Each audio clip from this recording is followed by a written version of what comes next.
All right, hey everybody, and welcome to the 7.5 concept guide lesson, solving equations with variables on both sides.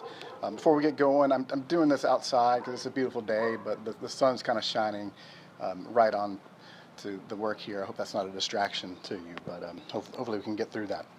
Now, you already know how to solve equations with these steps. You get rid of the grouping symbols, you combine like terms, you use inverse operations in order to get the variable alone. So what's new here? Well, in step 2, we got to be careful. When we combine like terms, we must first get the variables on one side and the constants on the other side. So let's jump right into these examples.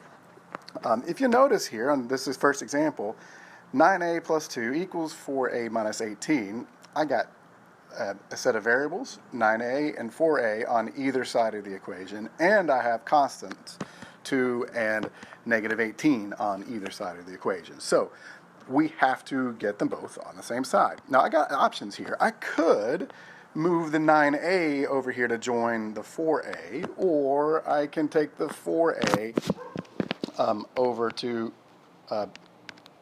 join the 9a. I'm going to choose to move the 4a over to the 9a because, well, it'll have positive number of a's. Both ways are actually correct. So I'm since it's a positive 4a here, what do you do to move it to the other side? You subtract. And whatever you do to one side of the equation, you have to do to the other. So I'm subtracting 4a from both sides of the equation. Now, my left side of the equation, 9a minus 4a, leaves me with 5a. Drop down the plus 2, nothing happened there, equals negative 18. 4a minus 4a, those cancel out. It comes to 0. So I've accomplished getting the variables on the same side of the equation. Now I just got to get the variable or the constants on the other side of the equation.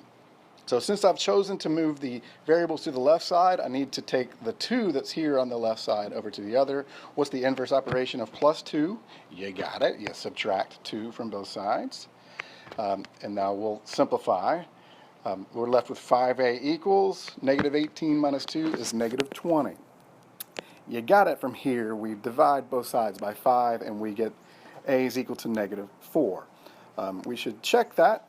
Make sure that it makes both of those sides of the equation true, and it does. And when I plug in negative 4 to both sides, I get negative 34 equals negative 34. So that is indeed the correct answer. Let's look at example number 2. Well, what's different? Well, this has a grouping symbol. So what do we do when we have a grouping symbol? Well, we will distribute, in this case. 12 times x is 12x. 12 times negative 1 is negative 12 when we distribute. Now what's left? Well, I only have constants here on the right side. There are no constants on the left side of the equation, so I need to get this 12x to the other side of the equation. It would make no sense to move the 8x over to this side because I already have the constants on the right side. So I'm going to subtract negative 12 from both sides of the equation.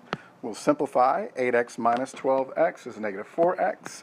The 12x's there cancel out, equals negative 12. Negative 4x equals negative 12.